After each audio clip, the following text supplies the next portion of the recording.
I want to go across to Alka Lamba. Let's try and fix PKD Nambiar's audio. Maybe you can log off and log in, PKD. Alka Lamba, but ironically, on one hand, you talk about central leadership, strong leaders from the center being brought in. On the Congress, on the other hand, the central leadership seems to have been missing. Rahul Gandhi skipping Himachal mostly to be with the Bharat Jodo Yatra. And I ask this because, you know, this is a crucial time. These Himachal Pradesh elections are coming ahead of 9 state elections due next year. And the Congress needs a psychological win to fire up cadres.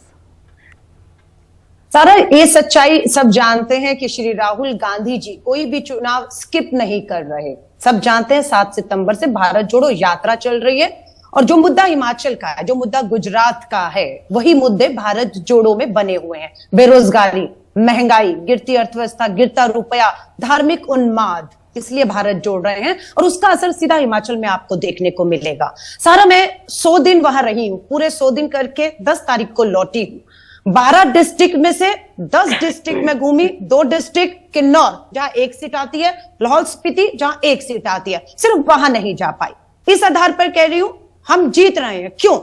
क्योंकि अभी आपने मुख्यमंत्री जयराम ठाकुर जी को सुना, उन्होंने कहा मोदी जी सामने थे। जयराम ठाकुर जी सामने क्यों नहीं थे? क्योंकि सबसे कमजोर चेहरा साबित हो रहे थे। तो अंत में जो चुनाव है वो जयराम ठाकुर जी का चेहरा हटाकर प्रधानमंत्री तक ले आए। हमारी कोशिश ये थी कि मुद्दा चेहरा ना हो, मुद्दा वहां के मुद्दे जो आप भी दिखा रहे थे। सबसे पहला मुद्दा ओपीएस, ओल्ड पेंशन स्कीम को लागू करना।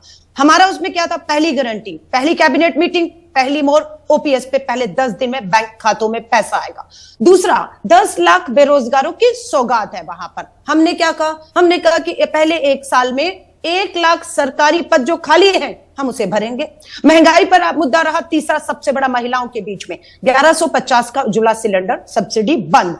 हमने कहा हम घर घर लक्ष्मी के तहत 1500 रुपए आर्थिक मदद इस महंगाई से लड़ने के लिए देंगे, वो हो रहा। सेब बागवान उचित दाम नहीं, जीएसटी 12 से 18% कर दिया गया, सब्सिडी बंद कर दी गई। हमने कहा सेब बागवान तय करेगा उचित दाम क्या होगा, हम सब्सिडी बढ़ने, जीएसटी बढ़ने नहीं देंगे।